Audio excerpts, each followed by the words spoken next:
What are 3 Dynasty candidates that you could sell right now for maximum value? Don't worry about it. I'm going to let you know right after this intro.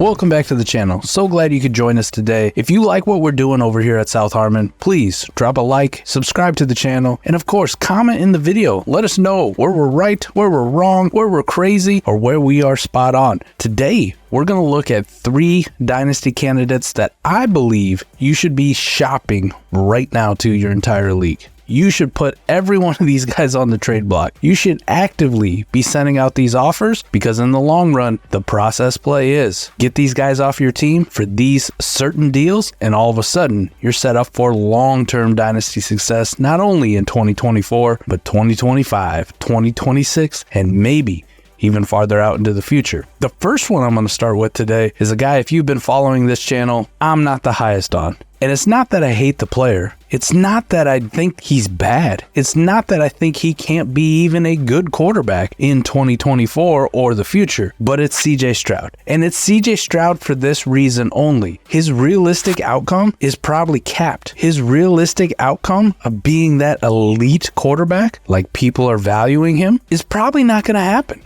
We have to have an honest conversation with ourselves. I wish you weren't a liar. I have dove in and told you where fantasy points historically have come from quarterbacks. And it's not CJ Stroud's profile to give you that elite season or even possibly that next ceiling, that next group of guys. So right now, where does CJ Stroud stand? Keep Trade Cut has him as Dynasty Quarterback 3. Startup ADP at southharmonff.com has him as Dynasty Quarterback 3. It is universal across the board. But let's look at some of what CJ Stroud did last year. Just in your basic vanilla 4-point passing touchdown league, CJ Stroud would have finished somewhere around 43rd in WARP, which would have been QB8. Not bad, but we have to remember last year was a very down year across the board for quarterback scoring, and especially when you look at a metric like WARP, because so many quarterbacks got injured. The last 2 years have been devastating for quarterback injuries. What happens if that changes? What happens if that shifts back more to 2022 or 2021, where we had elite quarterbacks 1 through 8, 1 through 9. Where does that push a guy like CJ Stroud? And it would push him down into the more average or mundane tier. One of the things I can tell you is you look at CJ Stroud historically, he would have probably finished somewhere in that back-end quarterback 1 range, maybe high-end quarterback 2 range, which is completely fine. It's just not fine when you say that he has the 3rd overall value at quarterback in Dynasty Superflex leagues. That's the part where I think we're missing the boat. We can't hit water from a boat. That is where I think us as a Dynasty community have gone completely wrong. Last year was not a bad year at all. A 1.442 WARP. Like I said, that finished him as QB8. He had 4,100 passing yards, 23 passing touchdowns. Here's the key stat: 167 rushing yards and 3 touchdowns on the ground. You know, rushing quarterbacks have it so much easier. CJ Stroud does not fall into that category. Now, he is not a statue by any means. He is not Kirk Cousins. He is not Tom Brady. He is not past Aaron Rodgers. But he is not going to give you those 400-plus yard rushing seasons. He is not going to be a threat for double-digit touchdowns on the ground. I think we know exactly what CJ Stroud is. Now, is this saying that a one-off, maybe he couldn't surprise us and maybe have a 400-yard season? No. But the odds are, what we play Dynasty for, odds, process players, likelihood, likely outcomes, say that CJ Stroud is not going to hit those marks. I went over the elite quarterbacks. I went over the almost elite quarterbacks. He had a minor bump from the down year like I had mentioned. Just on average, he would have been QB10. We have this thing called multi-year WARP. If you go to southharmonff.com, sign up for the WARP tool, you can look at WARP through 5-year averages, the last 5 years, and take the entire player name out of it. Just QB1, QB2, QB3, and you can see exactly how the multi-year WARP, the 5-year average, shakes out for your individual league. So like I said, CJ Stroud would have been somewhere in that QB10 range. Not bad. But for a guy that the entire community says, ho hum, he is QB3,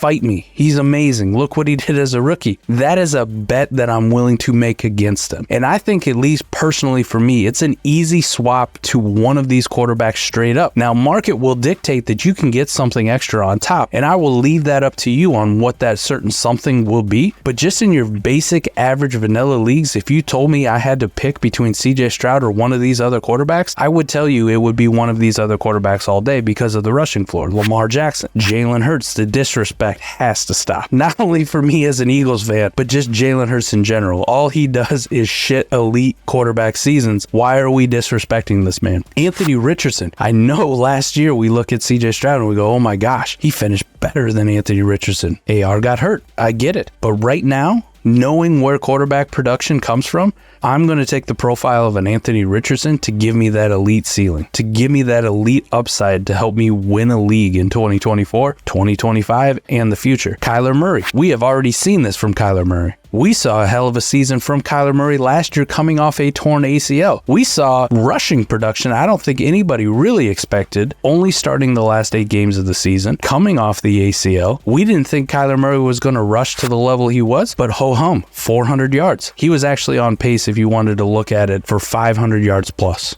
That's where Kyler Murray is at. That's why I would like a quarterback like Kyler Murray, even straight up for a guy like CJ Stroud. And of course, my love, Derek Brown from Fantasy Pros love, Jaden Daniels. Jaden Daniels or CJ Stroud, no offense, but it's Jaden Daniels for me. Jaden Daniels could run for 800 yards in his rookie year, no problem, no sweat. And we're going to be shocked when Jaden Daniels finishes as a QB1 in his rookie year and puts up a fantasy points per game season better than what we saw from CJ Stroud last year. Now, some guys that I have in the same tier, which I think would be perfect tier down candidates, perfect guys to drop down and get a plus, Joe Burrow. Joe Burrow is basically CJ Stroud. They both play in elite offenses. They both are going to do most of their damage through the air. They both have some mobility, but definitely not anybody that we would consider that rushing type quarterback. Neither one of them are going to be threats for 400 yards or double-digit touchdowns on the ground. So if people are going to be so confident and to rank CJ Stroud above Joe Burrow,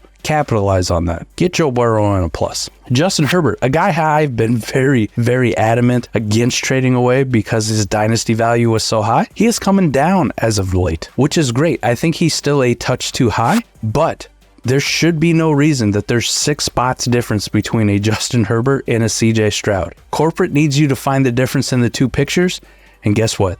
They're the exact same. Jordan Love, again, falls into this bucket. If you wanted to talk Caleb Williams or CJ Stroud, I get it. And I wouldn't be upset if I got a nice plus, maybe a second round pick. Heaven forbid I got a first round pick with Caleb Williams to send away my CJ Stroud. It's the same bet in the long run. It's the exact same bet on production and upside and ceiling that you're making with CJ Stroud, albeit just with Caleb Williams. And the best one, probably the one that I think most people can do, you got to get a little bit crusty though, Dak Prescott. Dak Prescott's old. He's gross. He's probably going to retire next year. Whatever the hell the narrative is around Dak Prescott, he plays in an elite offense and a guy that we have seen have a ceiling even higher than CJ Stroud has ever had so far yet in his career. I know it's only 1 year, but the writing is on the wall for Dak Prescott to continue this, and we're talking about getting a significant plus because you have this whole age thing. CJ Stroud's young, only going into his second year. Dak's been around since 1960. Actually, Dak Prescott's only 30 years old. He's a young pup. He's younger than I am, for Christ's sakes. Hey, everybody, an old man's talking. All right, stop hating on the old guys. I'm an old man. I hate everything but Matlock. The next one for me is very easy, and not because I think he's a bad player, not because necessarily I think he's super overvalued. I think what the problem is the community is super overconfident in their ability to rank these players, and it's going to be Chris Olave out of the New Orleans Saints. And it's not, like I said, because Chris Olave is a bad player. I actually love Chris Olave. I have a lot of Chris Olave rostered. But Keep Trade Cut, ADP, they all rank him right around that number 10 spot. And we do it very confidently. We do it without even remorse. And I'm here to tell you that maybe, just maybe, the next 14 wide receivers that are ranked below him are basically the same thing. The range of outcomes for all those guys is very, very similar. And I don't think Chris Olave is bad, but to have a wide receiver 10 ranking when the situation from 2023 to 2024 is basically the exact same? It's not like he lost some big time threat that was opposite of him that was eating into his target share. It's not like he got a massive quarterback upgrade. Derek Carr is still there. Hell, the quarterback situation could actually be even worse. If Derek Carr struggles and they go to Spencer Rattler, maybe Spencer Rattler really struggles in his rookie year. Maybe it takes him a little bit to adapt. I mean, this is not a guy who's a first round NFL draft talent, which is the reason he fell in the draft. You're making the bet that a fifth round rookie is going to be the one to come in and save Chris Olave from bad Derek Carr quarterback play? That's crazy to me. What the fuck are we doing?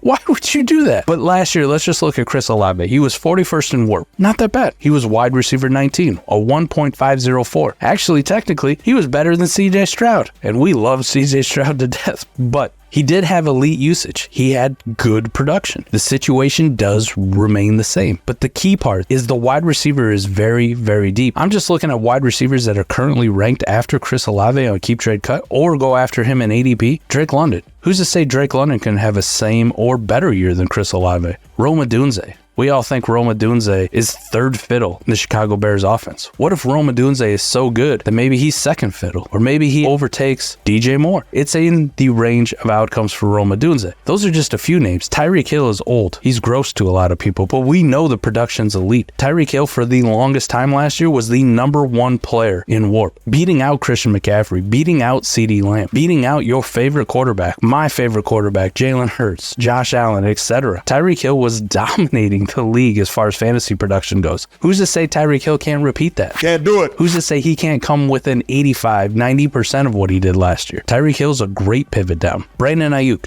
Jalen Waddle, Devontae Smith, Nico Collins, Michael Pittman Jr. If you can honestly tell me the difference in range of outcomes for all those wide receivers versus Chris Olave, I'm all ears. I would love to hear your opinions on it. But I could go even deeper than that. There are a ton of wide receivers ranked below him that have very similar production projections for 2024 as Chris Olave, but are ranked far worse than him. The next 15, 14, 16, wherever you want to put that cutoff, there's a lot of guys in there where I can make the case for. So for me, if I roster Chris Olave, why I say he's an immediate sell high candidate is because if we're so confident as a Dynasty community, he's definitely wide receiver 10, that is something I want to take advantage of. That is a market that I want to capitalize on. So some of the things that I talked about doing with Chris Olave is maybe I'm a contending team in 2024. And if I'm a contending team in 2024 and someone's going to give me a player like Devontae Adams or Mike Evans and give me a first because of the age discount of Chris Olave, by all means,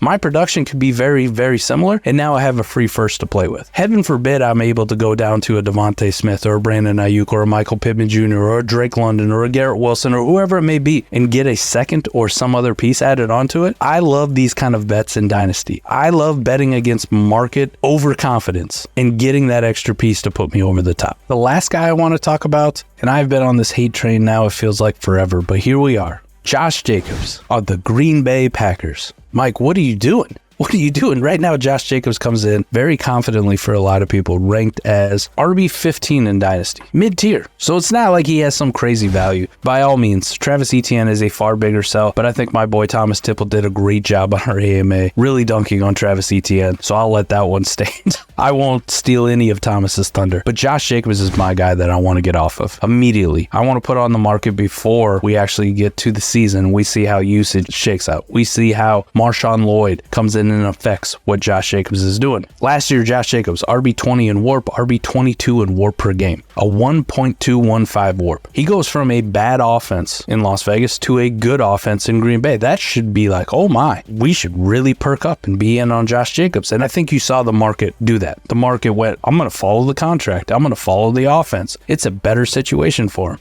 But is it? Is it really? Not because I don't think the offense is good. I think the offense in Green Bay is probably fantastic, and I'm really expecting big things from him. But what do we know? If you're a decent enough player in a really bad offense, you're going to get the work because there's nobody else to compete with. And we saw that with Josh Jacobs over the last couple of years. Last year, he was #1 in the entire league for running backs in opportunity share. He got all the work, all of it. didn't have to compete for his job. Now he goes to a situation in Green Bay where Matt LaFleur never gave the work to one guy. Matt LaFleur never said, we're going to ride Aaron Jones into the ground. There was always A.J. Dillon. And even when Aaron Jones was out, you would think A.J. Dillon is going to get all the work. Nope. Here comes Patrick Taylor. Here comes some other trash can running back to take some of the work away. And it's fine, unless you're a guy like Josh Jacobs who relies solely on volume and is extremely inefficient. Josh Jacobs last year was objectively horrible. He was negative 3.49 fantasy points expected.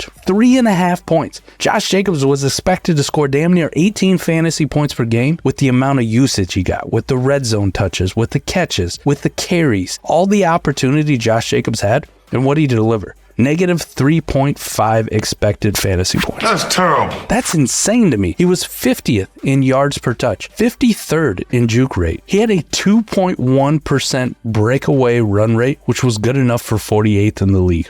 That's not good. That's not good. That shows the plotter of all plotters. We give Brian Robinson shit all the time for being slow and not doing anything with his carries. What's the difference between him and Josh Jacobs right now, other than projected workload? And I can say their workload is probably going to be the exact same at the end of the day, if we're lucky for both of them.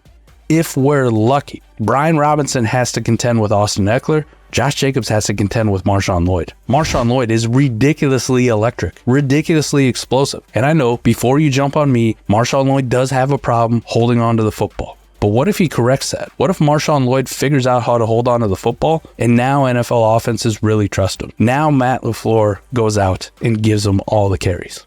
Who knows? And maybe it's not all the carries. Maybe he doesn't unseat Josh Jacobs, but maybe he eats into Josh Jacobs' workload enough where all of a sudden that opportunity, super inefficient running back is only getting 55, 60% of the opportunity. That's not a good thing to have. Marshawn Lloyd last year, 8th in breakaway yards percentage in the entire country. That's a good metric to be in, where when Marshawn Lloyd gets the ball, he is usually taking off. He's running for 15 yards plus. He was 17th in rush attempts over 15 yards. And this takes into account PFF data, which is tracking all running backs, not just 2024 draft class, not just guys that came out. I'm talking all running backs. So your favorite Quinshon Judkins, Travion Henderson, Ashton Jeanty, Rocket Sanders, whoever it may be coming out in 2025, they're in this pool. And Marshawn Lloyd was 17th in the entire country. Marshawn Lloyd's best comparable is DeAndre Swift, a guy that we loved coming out, a guy that had a great profile, and a guy over the course of the last couple years has given us some elite moments, and even in fact has given us some pretty damn good production. Now, DeAndre Swift always had the problem in Detroit of staying healthy and getting trusted by the coaching staff and Dan Campbell and getting the work. Last year in Philadelphia, his problem was Jalen Hurts putting rushing touchdowns in on the ground. But you saw when DeAndre Swift got work, DeAndre Swift still showed off that explosiveness, that pass catching ability that we all want in fantasy football.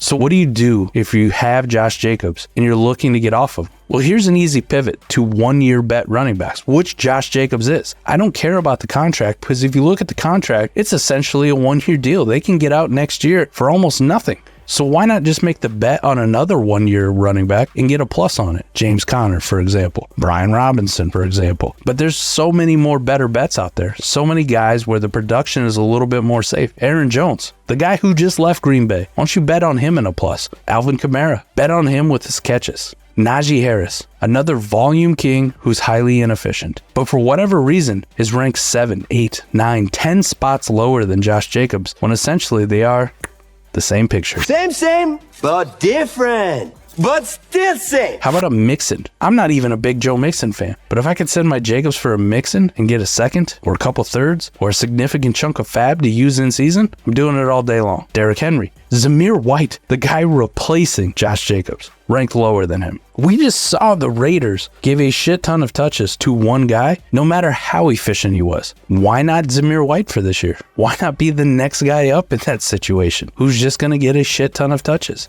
And James Conner. Who's to say that James Conner doesn't hold off Trey Benson for at least one more year? Not I. It very well could happen. I hope you enjoyed this. I hope you go out and explore selling CJ Stroud, Chris Olave, and Josh Jacobs. See what you can get. Do the classic tear down. Go to the same tier player in your ranks, in your heart, with your good analysis, and get a plus added on. It's free money. It's a free bet. That's all I got for you today. We'll see you back here same time, same place next week. We're out of this thing. Peace.